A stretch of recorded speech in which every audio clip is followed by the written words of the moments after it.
Welcome to today's Energy Central webcast entitled Leveraging AI Optimization to Reduce and Schedule Outages. A few housekeeping notes we'd like to mention. We acknowledge that given the higher demands on internet connections where many are schooling and working from home, technical issues may be more pronounced. If for any reason we find the need to restart the event, we invite you to click your same link to rejoin us. And in such a case, we will email those links to you as well. If you cannot get adequate sound from your computer speakers, you may dial into the audio portion using the telephone number listed in the right-hand panel of your interface under the audio section. This event is intended to be interactive with questions from the audience. We invite you to submit your questions at any time using the interface on your screen. I'm happy to turn the floor over to Paul Carter to kick things off. Paul, welcome to the event. You have the floor. Great, thanks, PJ. Thanks, everyone, and welcome to today's webinar on leveraging AI optimization to reduce and schedule outages. My name is Paul Carter. I'm a product manager at Copperleaf Technologies. I've been with Copperleaf for about 5.5 years now. Before joining our product management team, I previously worked on the implementation side, and I implemented our solution with clients across 3 continents, mostly in electrical and gas, but across many industries. And yeah, I've been on the asset team for about 1.5 years now. I'm joined by Rachel Griot. She's one of our solution leads. She was also previously working on the implementation side. She's been with Copperleaf for about 3.5 years, and now she's transitioned into designing solutions with our clients. So just to set the stage for what we're talking about a little bit here, we're going to be talking about creating more valuable plans. So this is really focused on your asset sustainment needs and trying to develop plans to better manage your programs. And like the title said, we're going to be talking a little bit about how you can use optimization to schedule and reduce outages and understand the benefits of those optimizations and the work bundling that comes from intelligent bundling as part of that optimization. So this is just a high-level agenda, and so I'm going to be passing it over to Rachel, and she's going to be going through what asset planning is and why is it hard. And then I'm going to be talking about leveraging AI to optimize your plan and a bit about how the solution for intelligent bundling works. And then Rachel's going to be taking back over to talk about the benefits that you could expect to get from automatically bundling work and using that to help schedule your outages and how some of our existing clients today are using that solution. Rachel? Thank you, Paul. Hello, everyone. Thanks for joining us today. So before we get into the concept of bundling assets, I wanted to first lay out the planning problem more generally. So when we're in an organization and we're responsible for managing a lot of assets, we might have a situation like this, where we have a particular service area over which many of our assets are distributed. So we need to manage the risk in the asset base so that we don't have reliability issues, safety issues. We want to provide good power quality and hopefully keep our costs to the end customers low. So we basically need to take care of our assets, right? So we need to maintain them, we need to refurbish them, replace them, and so on. However, we have a limited amount of funds, resources, and outage possibilities as part of this plan. So the question is, how do we decide which assets to do work on, what type of work to do, and when to do it in order to really get the most out of our assets with the funds and resources that we do have available. So in terms of trying to make these decisions that I just talked about, we can start by breaking things down and looking at some key information about our assets. So for example, we can take 2 assets in this example and compare some of the information as well as the benefits and costs that differ between them. So in this example, we have asset A and asset B that we're considering replacing, and they're different. You can see asset B, it's going to cost more to replace. It's also had a longer runtime. And we can also start to look at some of the different potential benefits. So we can look at the breakdown in terms of how intervening against these assets might impact reliability risk, safety risk, what the redundancy is here, what are some potential maintenance cost reductions, as well as what the outage requirement is. And so, asset B, it has lower redundancy, and replacing it is going to have a greater impact on the outcome risk or the probability of failure. But asset A, it's carrying a greater safety risk. It's going to require less outage hours to complete. And so there's some of these different factors you can see it becomes very, very difficult to actually really compare the value or the importance of these two different assets when they have so many differences between them. And so what we can do is we can sit down with some of the subject matter experts on these assets and really hash it out, and probably come to a decision about which one of these is more urgent to replace. But it's certainly not easy. And this was just 2 assets. When we multiply this problem out by the thousands, the tens of thousands, or the millions of assets that we have in our asset base, you can start to appreciate how complex the problem really becomes. It's very, very difficult to understand how to optimally allocate your money across all of these different assets, what the right mix of work is, how you should bundle things to really get the most value for every dollar that you're spending while meeting your planned targets, such as providing reliable service, being efficient, keeping outages minimal, and so on.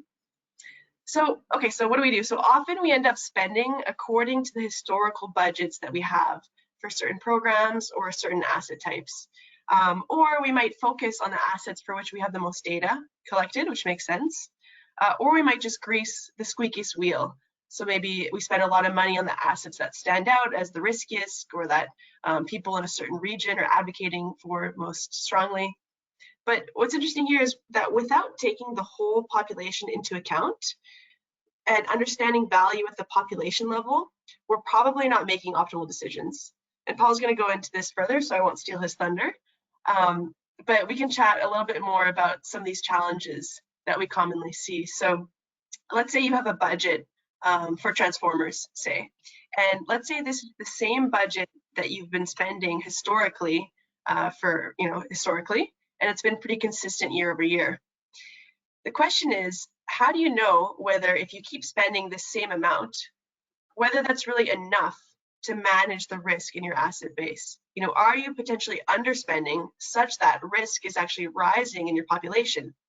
If this is the case, then what's going to happen is at some point you're going to realize that you've been underspending, and you're going to need to have this big uptick in spend, what's kind of what we call the toothpaste effect, so that you can catch up and bring your risk back down to manageable levels in your population.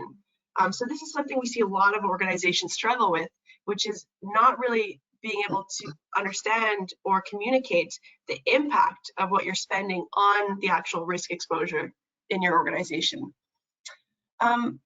Another challenge that we see is, let's say you have a budget, and these budgets are allocated to specific programs. For example, in this example here, we have a pole program budget, and we also have a transformers program.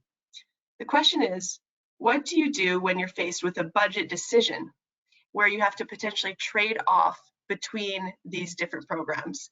So for example, a recent example that maybe some folks can relate to is if you're faced with a pandemic, then perhaps you're going to have a potential cut in your budget or in your resource availability, where they're saying, you need to trim 15% off of your budget. And the question is, do you just trim 15% equally off of these 2 different programs? Or does it make more sense to trim some budget from the transformers one and leave the pole program one alone? So it's without a common framework for understanding the risk and be able to compare these different poles and the transformers to each other, it's very difficult to know how you should make these allocation decisions. And finally, many organizations can't account for the resource needs when setting up their program budget. And so what happens is they end up not having enough resources to fully execute their budget. So these could be line crews or project managers, heavy lift crane days, or what have you. But ideally, you want to make sure that you can include your resource capacity for these different resources as part of your planning, so that you ultimately develop a plan that is actually executable for the organization.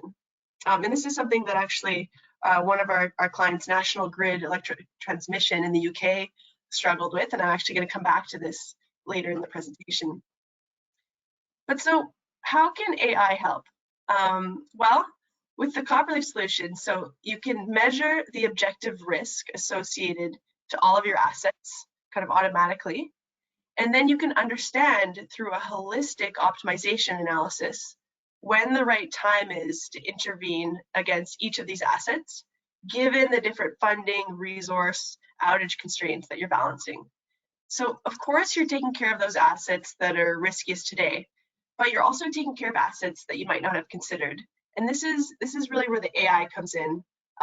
So my background before I started working in asset management was actually in human behavior. And there I learned intimately that the human mind is really, really good at some things, and it's actually quite bad at other things. And it's because we didn't evolve to deal with these types of problems. So when you start thinking about these permutations of balancing tens of thousands, hundreds of thousands, millions of assets with millions of different probabilities and so on, this is the kind of thing where AI can really step in and help. And so with an AI optimized solution, you can actually understand what the best way is to spend your budget that you have to reach your targets and deliver beyond that. So Paul's going to talk in a moment about the optimization solution we have that enables you to achieve this. And then we'll dig one layer deeper really into that bundling problem, which is a subset of the asset planning problem, and how you can use bundling to minimize outages and be more efficient. So with that, I will hand it off to Paul. Thanks, Rachel. So now I'm going to be talking a bit more about how the solution that we have for optimization and outage scheduling actually works. And before I can get into that, I'm going to build on what Rachel was saying for the challenge of aligning dissimilar asset types, dissimilar types of interventions, etc. And in the Copperleaf context, we talk about that as value. So aligning everything to a common value framework to be able to make decisions comparing apples to oranges to avocados to ranches, completely across the board, different things, risk mitigation versus OPEX reductions versus sustainment versus shareholder value. And maybe aligning these now, people are thinking a bit more about ESG. So what's the environmental, societal, governance impacts to the decisions that we're making? And taking that into account when deciding what the best approach is for your asset and your entire asset base. So let's say we have a transformer and we can replace our transformer with a brand new transformer, and we get value from doing that replacement. In this case, we've simplified it, and the main value driver for replacing a transformer is risk mitigation. Maybe that's reliability risk, some collateral damage risk because the transformer could explode, environmental risk from the transformer leaking oil into the river nearby. So anyways, a new transformer is going to have a lower risk, and so we're going to mitigate risk by installing a new transformer. And the cost of that intervention is the negative value that we're seeing. So when we sum the benefits of mitigating risk and the kind of negative side of the cost, then we get our overall value. And we can see that here as the brown line in the middle. And we can see that we have a shape to this curve where we're going up. The transformer is in fairly good condition now. The transformer condition is degrading. Its probability of failure is increasing over time, and we're going to get a sweet spot. So a highest point where we're going to get the most value by doing that intervention, where we're going to be able to mitigate a lot of risk.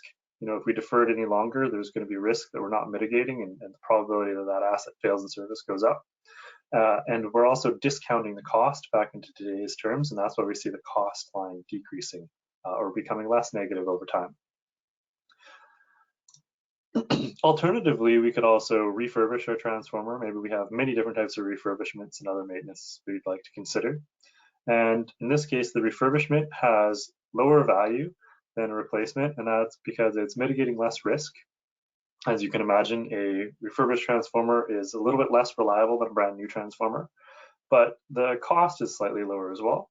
But when we sum up the mitigated risk and the cost, it looks like we get a little bit less value, and the shape of our curve is also slightly different. And so we're getting a different optimal intervention date for these two different types of intervention. The replacement's optimal intervention date in 2025 and a half, and the refurbishment's optimal intervention date in 2023. So let's say this was the only asset you had, and you had unlimited funds. That would be nice, right? Then you would choose to replace because it's higher value. And so at this point, we're looking at about 12 value units versus here where we're looking at about 7. 12 is higher than 7. We would replace it. But this is a simplified example. And so what if we were looking at this one transformer and we were looking at its optimal date, and we were planning to do work then. And then we looked at the other transformers we have in our population base, and we could see that they're also degrading over time, and I have optimal intervention dates to do each of those as well. And then maybe I have pole assets, and I also have some steel towers. These have different shaped curves. They're also degrading. They have optimal dates. If I'd like to do everything at their optimal date, I might end up with a chart that looks something like this. So this is the forecast spend of how I would need to spend money to be able to intervene on all my assets at their optimal date. And this is maybe a little bit of an optimistic example, as for many of the organizations we worked with, there would be a huge amount of assets that their optimal intervention date would be yesterday. And then we would see a bumpy chart as this goes on and over time as the assets were degrading based off of their install date, and they'd been kind of installed somewhat regularly. But this doesn't look like something that you could actually go and execute. You're not going to be able to get a budget of 100 million in 2022 and then bump that up to 350 million in 2023. That's probably not something that you'd be able to negotiate either internally or externally, and you probably wouldn't be able to execute it. You wouldn't be able to triple your crew resource hours from one year to the next and then cut them back down to minimal levels in 2024. So to be able to come up with a plan that you'd actually be able to get approved and be able to execute, we need to apply some sort of constraints to our planning and optimization. So using the Copperleaf AI-enabled optimizer, we're able to add a constraint. And so in this case, let's say you start with your historical funding levels and you project that out over the next 10 years. And based off of this funding level, we can see that some of our planned interventions have been deferred out. And like Rachel was saying, we're getting that toothpaste effect or bow wave, where some of the interventions have been pushed beyond the point of our constrained planning period. And we're seeing a need for further funding beyond that constrained period, which is telling us maybe we're not quite spending enough today. And by using the optimizer, we're able to get a look at what our risk exposure is over time based off of our short and long-term plan. So in this case, within our funding period, it looks like we're actually seeing risk increase fairly dramatically. So maybe we're not proactively spending enough to be able to keep up with that risk. And then in 2031, when we do nearly double the amount of spend beyond our planning period, just because the optimizer is now freed up to do it at once, you can see our risk exposure drops back down to something more similar to today. And on the flip side of that, we can see the value that we're getting back from this plan based off of this budget level. So in this case, it doesn't look like we're getting as much value as we could for the next 10 years. And then we get a dramatic increase in value once we spend that little bit more money. So this would be really valuable to be able to have as information when you're going to try to defend, let's say, a rate increase. So one of the benefits of using an optimizer like this is that you're able to do the sensitivity analysis, what if analysis. So what if in a beautiful world you were given a 15% budget increase? What would you be able to achieve with that?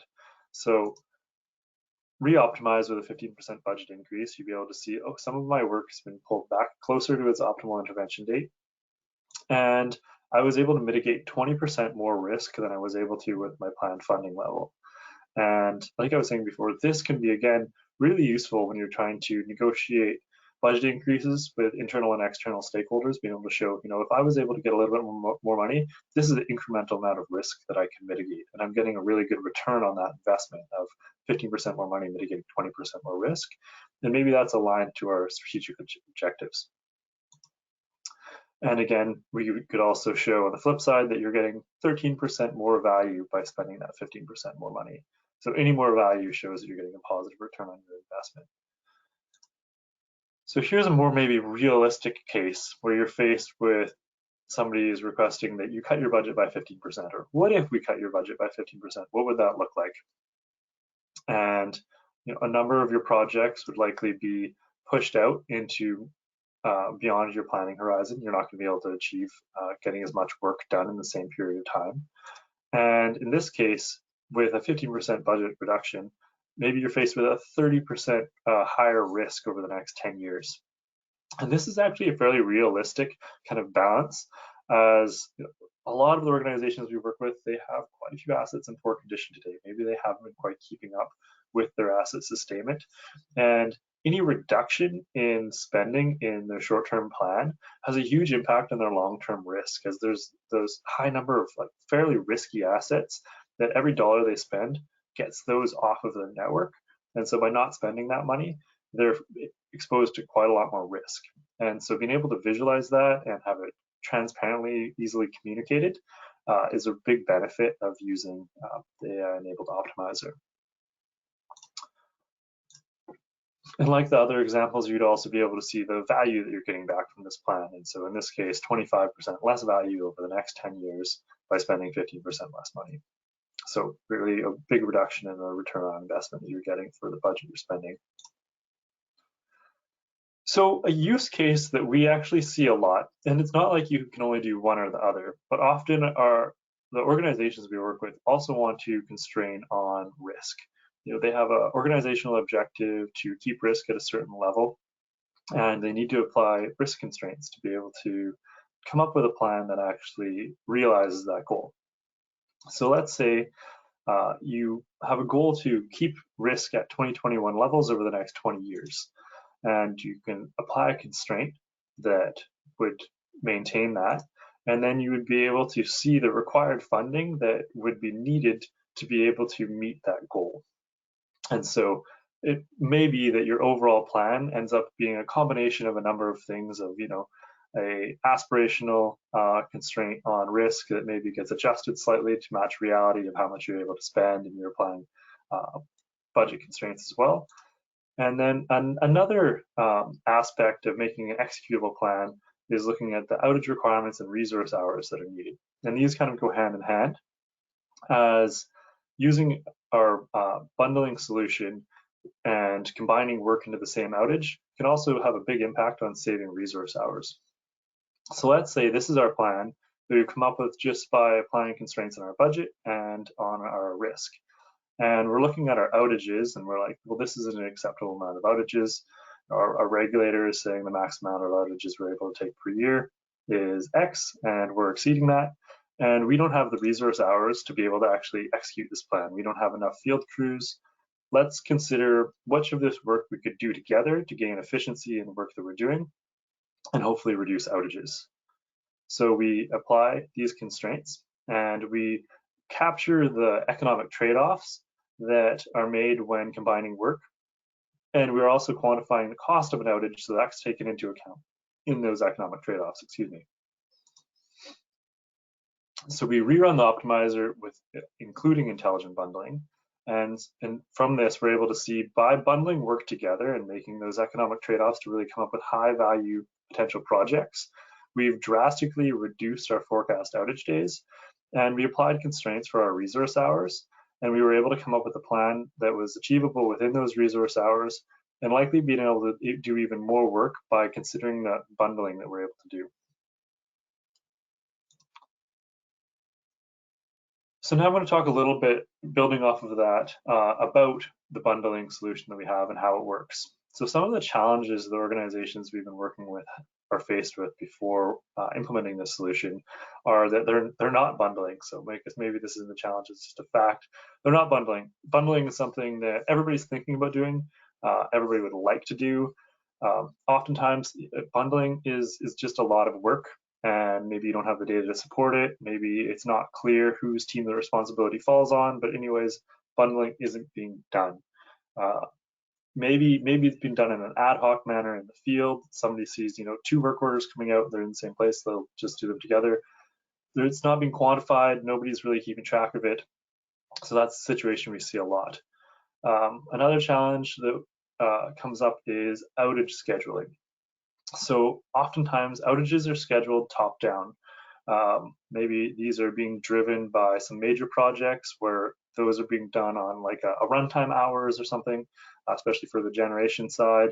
And that might be regulatory requirements, and everything else is just slotted into those outages. Or maybe, outages, you have a certain requirement that you can only take certain parts of your network down at the same time. And so that kind of drives your outage schedule, but that this isn't, oftentimes organizations don't feel that this is an efficient way to schedule their outages, and that they may be taking more outages than necessary. Often, so when organizations are doing bundling, this is usually manual and very time consuming. And usually we're seeing that they're coming up with suboptimal results, and they are aware that they're coming up with suboptimal results. Their scope isn't wide enough. They're just looking at the asset interventions that are being suggested to them from their operational and maintenance teams.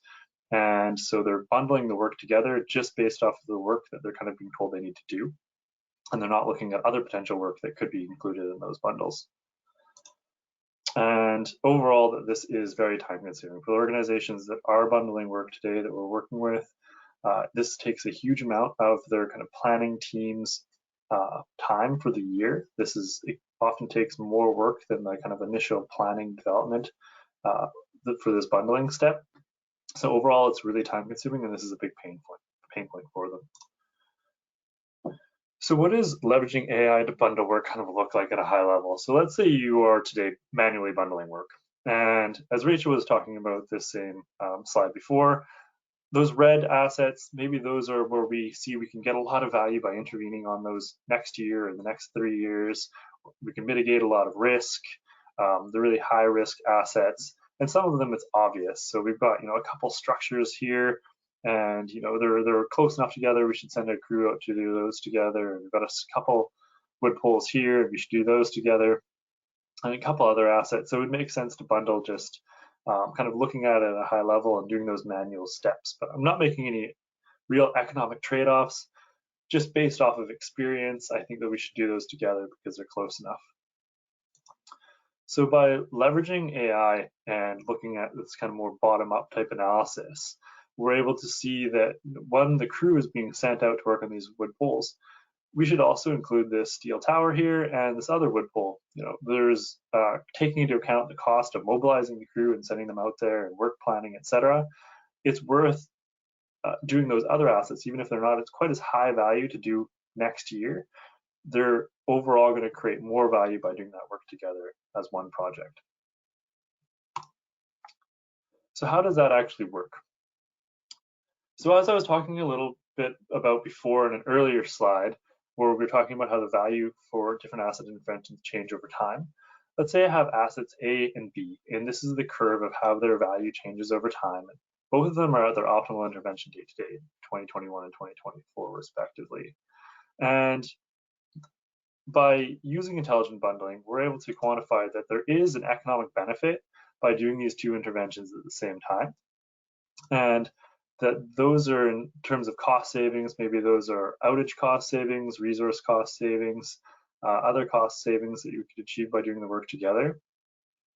It's worth moving these two interventions to both be done at the same time in 2022.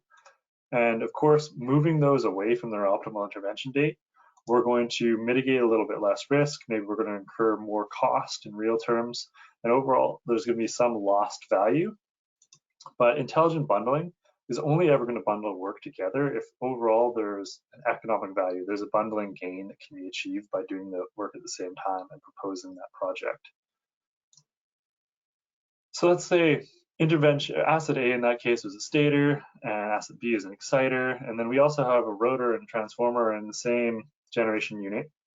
And we can consider any of them as work that could be done at the same time or within the same outage. And so when we're running intelligent bundling as part of our optimization, it's going to consider the cost of outages, and it's going to shift these to align them to minimize outages to reduce that cost, even if we're mitigating slightly less risk or getting slightly less value.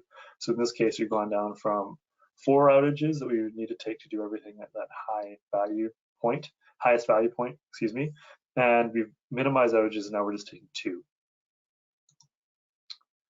So another way to visualize how this works is, this is something that you intuitively know, but maybe aren't taking into account in like a quantitative fashion as part of your decision making. Let's say these 3 different asset interventions all have a certain, forecast amount of resource hours to actually complete that work. And individually, these sum up to more than the summation I would be able to achieve by doing that work at the same time. So there's costs like mobilization costs, disassembly costs. I'm going to go into the generator and start taking it apart. I would only have to do that once if I'm really doing a bunch of assets in the same location. Same if I'm going to the substation and mobilizing the crew out there. So overall, I could reduce resource hours and get more work done with the same amount of resources. So speaking to the manual bundling step. So as I was saying before, maybe today you are manually bundling work. And that work's coming in from maintenance and operations crews who are going and seeing an asset, seeing its bad condition, flagging it for investment, and you're getting a number of these and you're bundling those together where it makes sense. But your scope is fairly narrow as you're just looking at the assets that are getting flagged and coming into you from that kind of avenue. Where using the optimizer, you're able to do a full bottom-up analysis and look at your entire asset base. And so some of our clients are using it just from here, and they're widening the scope of their manual bundling and creating bigger bundles by seeing other assets that they could manually bundle in. But by applying intelligent bundling, maybe there's many more bundling opportunities that could be taken advantage of. And Rachel's going to talk about some of the benefits our clients are getting today. So this is kind of a couple different use cases and a maturity step, change management step that we see from organizations leveraging AI for outage scheduling. So this is a common place that a lot of organizations are today when they're using an optimizer type solution. So maybe you're using that top-down approach, as I talked about before. You have a number of planned outages, and you're optimizing. Using the optimizer, you can plan your work into those planned outages, and it's going to find the highest value combination of projects within those planned outages. Rachel's going to talk about a client that we're working with now that's making the step to go to AI scheduled outages. So instead of planning outages and telling the optimizer how to schedule work into them, they're instead letting the optimizer schedule outages itself. So it's able to take all the economic trade-off inputs of cost of an outage, the impacts of an outage, and being able to schedule work into outages in an optimal way to minimize outages and get the highest value possible. So just to summarize, some of the benefits you could hope to achieve by using AI-enabled intelligent bundling as part of an optimization is it's going to reduce operational costs. So like I've said a few times, those are going to be resource costs like mobilization, disassembly, other shareable costs that you can get. And these are the things you intuitively kind of think about when you're thinking about applying for permits, etc. If you're going to go and dig a hole, dig one hole instead of going back and digging a hole in the same place twice. Reduced outages or service interruptions, so quantifying the cost of an outage and taking that cost into account when you're making that value-based decisions. And another thing that I haven't really touched on is the ability to explore alternatives. So maybe adjusting those levers I just talked about. What if a cost of an outage, maybe we were over conservative or over optimistic? What if that was plus or minus 10%? How does that impact what's getting bundled, how much work we're bundling together, and where we're focusing on our network? That's something you can quickly do and compare using the Copperleaf Optimizer. So I'm going to pass back to Rachel now, and she's going to talk about some of the organization's use cases that have been working with us. Great, thanks so much, Paul. Okay, so we've been talking a lot of concepts here, and now I want to give you some specific examples of clients that we've worked with that have implemented this solution. So the first case study I wanted to share with you is National Grid Electric Transmission. This is the owner of the high voltage electricity transmission network in England and Wales. And you can see some stats on them in this slide. But basically, they came to us with a specific problem that they wanted to solve, which was circuit optimization. So essentially, they were having difficulty executing on their capital plan because they had so many outage and resource constraints in their plan. And so they essentially needed to optimize their plan and bundle work more effectively in order to even be able to execute really on their plan. So this is the client with whom we actually collaborated to develop the solution that we're talking about today. So we developed it in collaboration with them. And I'll go over the specific problem that they had that we solved with this solution. So to explain the problem that they were trying to solve, I'm going to walk through their situation slowly. It's actually quite complex. So we're going to start with a simple example and go from there. But we'll first talk about the constraints that they were facing. So to illustrate the concept of the constraints they had, we'll start with a very simple transmission network. So in this simple transmission network that you see in the middle of the screen, we have 2 stations. And for redundancy, we've connected them with 2 separate transmission lines. And each one of those lines is a circuit, as drawn there. Next, we introduce the concept of a boundary. Okay, so the 2 circuits are considered part of the same boundary because we always want to be able to transmit between those 2 stations. So we'd never want to have an outage on both of those circuits at the same time, if that makes sense. So we have to make sure that the total outage requirements do not exceed the requirements for that boundary. So if we have 35 weeks available for outages in a year, and we need to perform a lengthy outage on circuit 1, then that means we have less time available to do outages on circuit 2 that year. So they share an outage constraint. To complicate the situation further, the work is done in teams, and the ends of a circuit might actually be quite far apart, such that different teams would do work at different ends of the circuit. So in order to create a deliverable plan, we need to make sure that all of the outage requirements are met, all of the resource requirements fit within the outage windows, and that there are sufficient people to execute them for each region. Okay, so now we move from our simple network to the real national grid network. Okay, starting with teams, there are actually 50 separate teams, and each team has 5 different types of resources. For boundaries, there are actually hundreds of overlapping boundaries, and this map is not an accurate depiction of the national grid boundaries, but it's there to illustrate just how complex that boundary overlap really is. So you actually can't create a plan for a single circuit in isolation, as circuits belong to multiple overlapping boundaries and teams. So this is why you really have to run that global optimization that we've been talking about. So the net result is that we end up with an optimization with more than 500 constraints. So in addition to the resource and the boundary constraints, there are also constraints on costs, so the budgets for the different regions. They also, as part of the regulation there, have risk targets that they need to meet. So they need to actually keep system risk between certain thresholds. And they had unit replacement targets. So they had to replace a minimum number of certain units in specific regions. So the solution that we developed here, it was actually to solve a pretty complicated problem, as you see here.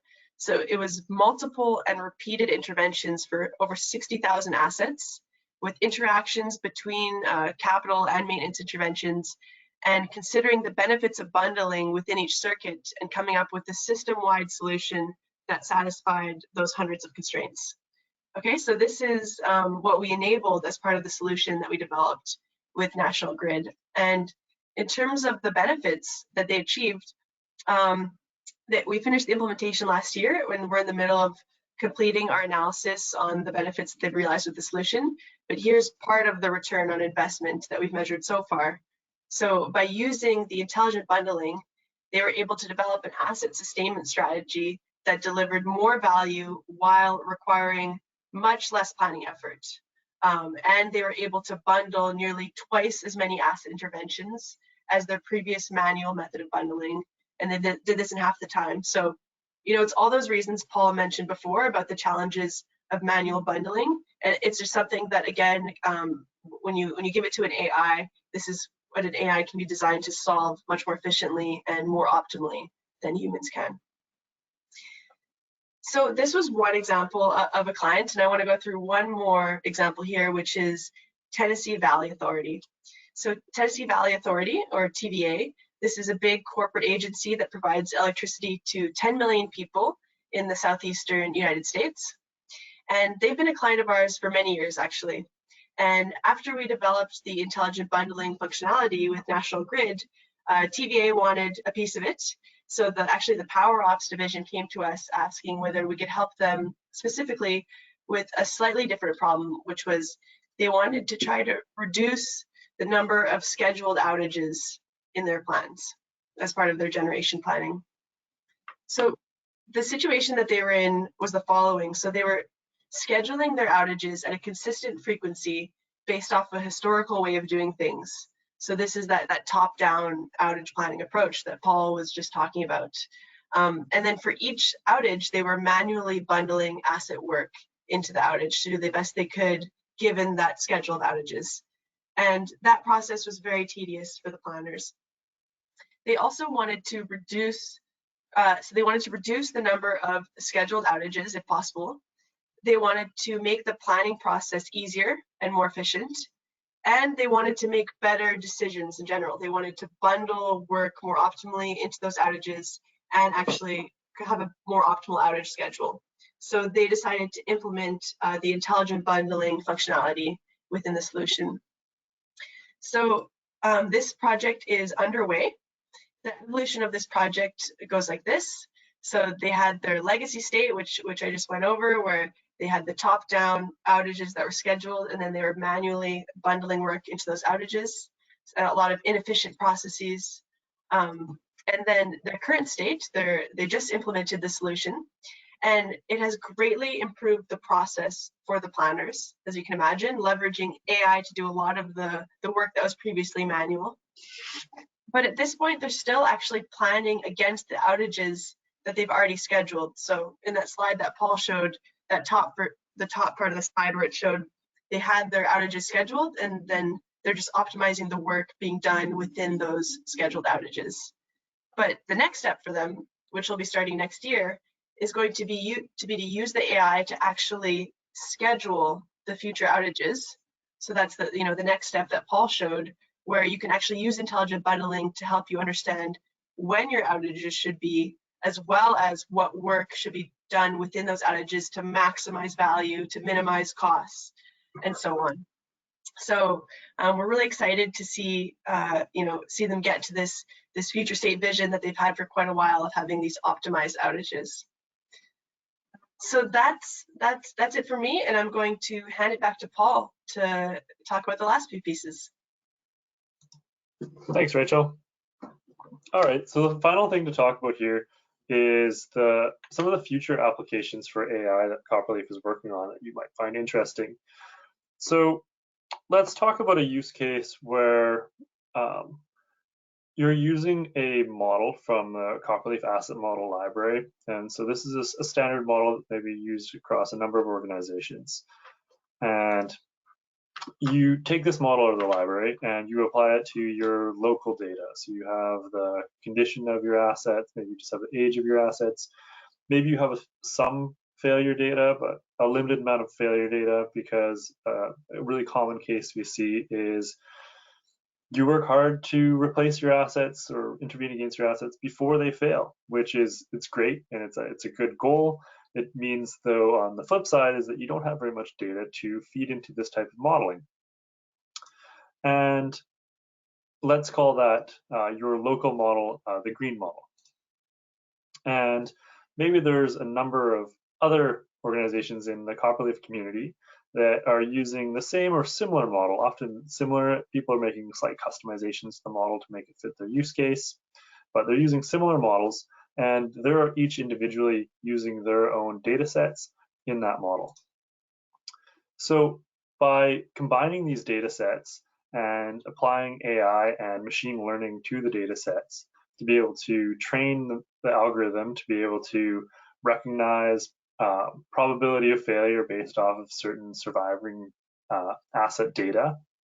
And some of these Copperleaf community organizations, they're collecting failure data, or maybe they've actually been collecting failure data for a number of years, and we're able to reinforce the algorithm based off of that new failure data as it comes in and train it.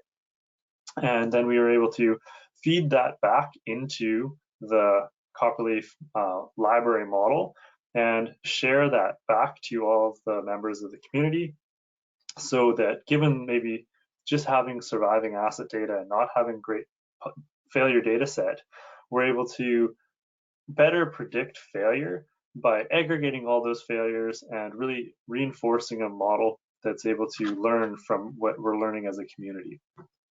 So that's something we're working on now. We actually have a number of our clients that are in the electrical generation space piloting it, and it's very exciting, and we'll be hoping to talk about that more in the future.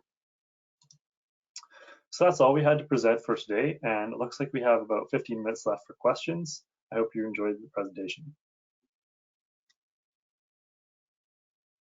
Hi there, I'm Keenan. I'm on the Copperleaf product team, and I'll be emceeing questions for today.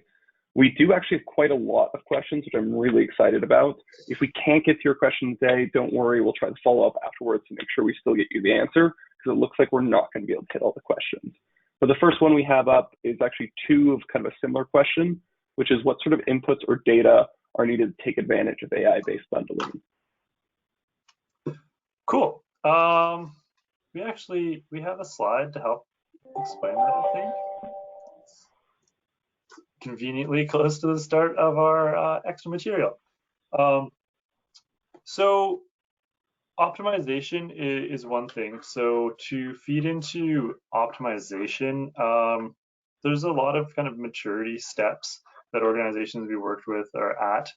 And we've actually, here in North America especially, we've worked with a lot of organizations that just have nameplate data for their assets. They have the age of those assets, and maybe they know where that asset is, and so we're able to associate some consequences with it, or maybe we're averaging out consequences across the asset type. So really, and those ones, yeah, they've been very successful at basically improving their decision making based off that limited data. So taking the age of their assets, we can do some survivor analysis on those and try to come up with probability of failure and condition decay based off of the assets that they still have, and work on a probability of failure, apply consequences either individually or averaged, and try to start making better decisions, and especially aligning those different assets across different asset classes so you can make some trade-offs. And from there, the data feeding into it can get much more sophisticated as organizations mature, where we have clients that are modeling assets that have multiple subcomponents that they're doing non-destructive testing on different aspects of those, and they have different failure modes. So we're doing failure effects analysis, and we're getting super complicated. There's lots of data feeding into it, lots of different types of condition degradation that's happening, different consequences based off of different failure modes, etc. So there's a whole huge spectrum there, but you can get started with minimal data. That's actually the most common case here in America. It's usually outside of North America that we see the more sophisticated modeling. Great. So I actually have a direct follow-up question to that, which is what happens if your client does not have a robust EAM system to get historical data from? Can you input data directly into Copperleaf? Yes. So Copperleaf, so maybe Rachel wants to take this one, but I'm already on a roll here. Go right ahead, Paul. Ride that roll. Yeah. So Copperleaf, one of the benefits of Copperleaf that maybe we don't bring up often is the data aggregation benefit. That a lot of the implementations I personally worked on, they were pulling asset data from like 8 different sources. It's a spreadsheet on this guy's computer. It's a Python script that somebody's running on some data set somewhere else. And then, some of the assets data is stored in EAM. Some of it, maybe you have an APM. Anyways, all these different asset data sources, and Copperleaf is the kind of data aggregator. We're the one source of truth for all of that asset data, not necessarily the system of record. Copperleaf isn't often the system of record for asset data, but we're a place where it's all been aggregated. You can see all of it, and it's applied to this modeling. Great, perfect. So the next couple of questions focus around climate resilience, and they tackle 2 sides of climate resilience that I think is, increasing in mind share across the United States. The first question is bundling limited to just assets, or can your software also bundle in vegetation management? I'll take this one too. Rachel, you talk. No, go ahead, Paul. Sorry, You're there's a the bit of a product delay. manager. Yeah, actually, vegetation management is something that we're really excited about working on more. We have a few clients that we work with that are actually working to model their vegetation. One of them we're modeling they're a electrical transmission client, and they're modeling each individual tree based off of LiDAR data, and we're bundling those together. So a crew could go and cut down or intervene against a number of trees at the same time, but maybe we'll go and intervene against other line assets while they're out there. They're in a situation where they're very constrained, and so that bundling is really helping them efficiently decide vegetation to go work on. And we're looking, so we have another implementation ongoing right now on the distribution side for modeling distribution vegetation management, where we're looking at it by like line segment of a circuit. In the distribution case, they're not flying helicopters over every line and getting LiDAR data, and looking at bundling that together again with line assets.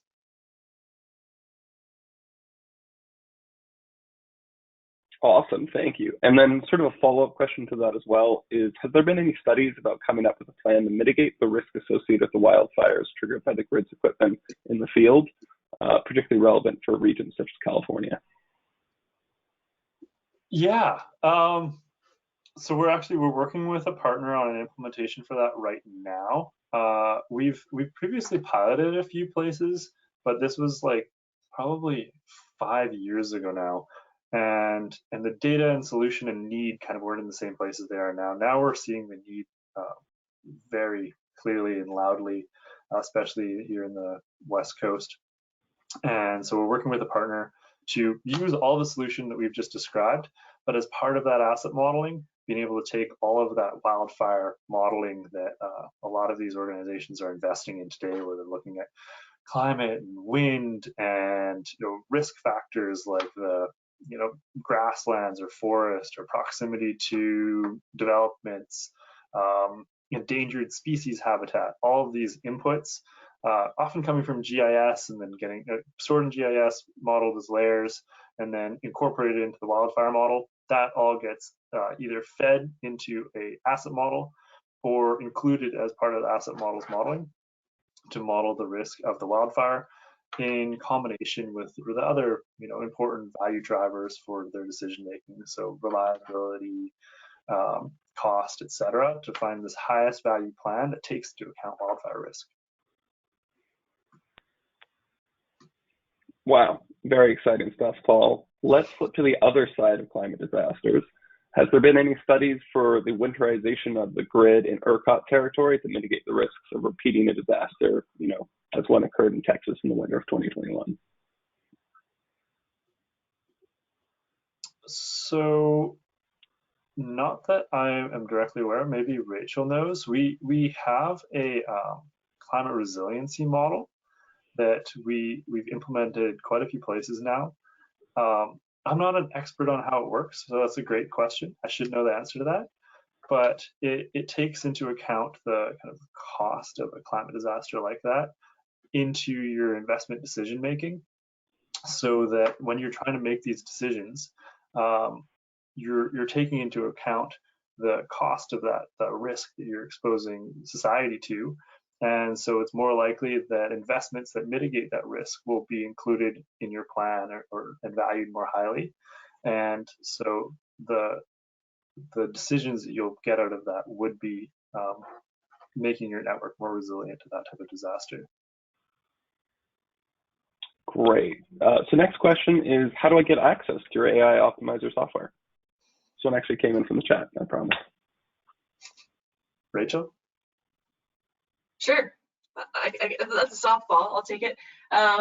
Yeah, so this is our flagship software, Copperleaf. So I encourage you to reach out to us either directly through the Copperleaf website, or I don't know if our contact information is released as part of this webinar, but happy to get in touch. And the first step would be understanding what you're trying to achieve, what your needs are, where you're trying to get to, and then we can see what steps we can take to get you there. So definitely just reach out to us.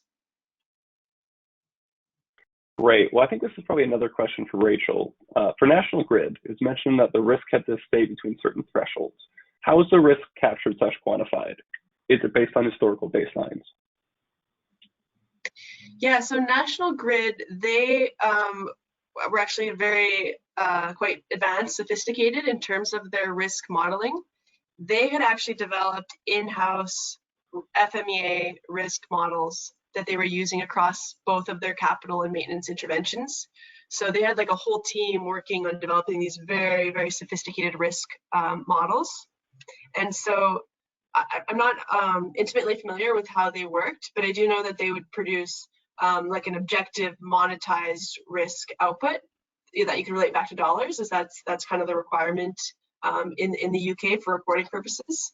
But yeah, I'm not exactly sure what the algorithm was.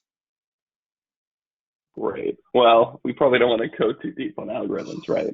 A follow-up question to that, which I probably actually spurred on by your answer, which is we don't have any asset models. How do we actually even get started with this?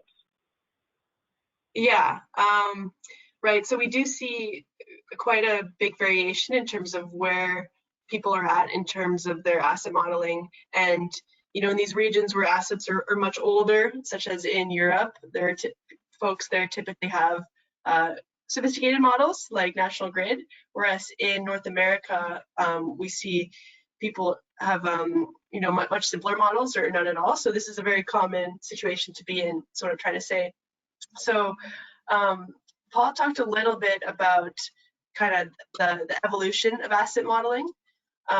Basically, the answer is Copperleaf, we have models in our model library that you would be welcome to use. These are models that we've developed with other clients and that we consider best practice that you can use. We also have experience working with your subject matter experts and our modeling experts to come up with models. But basically, what you want to do is you don't want to, you know, boil the ocean. As Paul was mentioning, you can actually get a lot of benefit. You can see a huge improvement on your decision making today by actually using a pretty straightforward model that even just runs using the in-service state and you know, some kind of failure curve, maybe leveraging some consequence information at the asset class level, or maybe at the circuit or station level. And then the idea is you kind of start with a simple model that's going to give you, you know, 80% of the benefit. And then over time, as your data mature, as you start to understand how, you know, refine your model, then you can refine it over time. And so, yeah, so we have straightforward models that everyone's welcome to use, can get started with, regardless of their current state of data. And these models have a lot of defaults built into the model to supplement missing data if you have missing data. Great. So this question, I think probably either of you can answer, but you both spoke to mainly an electrical utility use case. Would this work for other industries? Yes, yes, it would. Yeah, so the optimization and you know, the value, some of the value, what we call value measures, like the drivers and the benefits that we're quantifying, might differ across different industries, but the general concept can be applied to any industry. You know, with the bundling, it's just capturing what are the costs that you're saving or the benefits you get from bundling, and that can certainly be applied to many different industries as well. So no, it's not restricted to electrical. Yeah. Awesome. Paul, did you have something else to add? Oh, I was just going to mention that some of the other industries where it has been implemented are gas, water, transportation, and rail. And then, of course, like many of our clients today are across many lines of business. So we've done things like fleet and IT, and we're actually working with some governments. We're working across the different ministries. So yeah, just as some examples. Great, and I think this is probably the last question we'll be able to do for the day, and it just came in over chat. So once again, I apologize if we didn't get to any of the questions that were asked. There were a lot that were asked. How often do you work with third-party integrators? Rachel? Yep, I can go. So we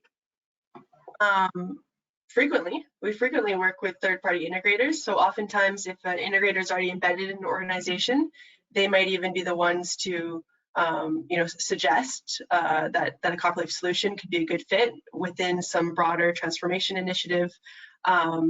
the third-party integrators can be really, really great at bringing in some of that asset modeling expertise. If it's not available within the organization, they can really help with some of the transformation, the change management, with some of the broader systems integration. So we have, many implementations that we've done with integrators, including actually TVA, the example I spoke about. We worked there with an integrator, and then we do have some implementations as well where we don't work with an integrator. So it really depends again on what the organization is trying to achieve.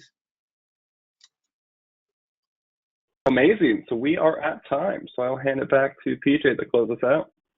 Thank you, Keenan, and thank you, Paul and Rachel. Fantastic presentation. For our audience, we hope you've enjoyed today's discussion. As you log off, please take a moment to complete our survey and give us your feedback so we can continue to provide you with quality content. Thank you for attending, and this does conclude today's presentation.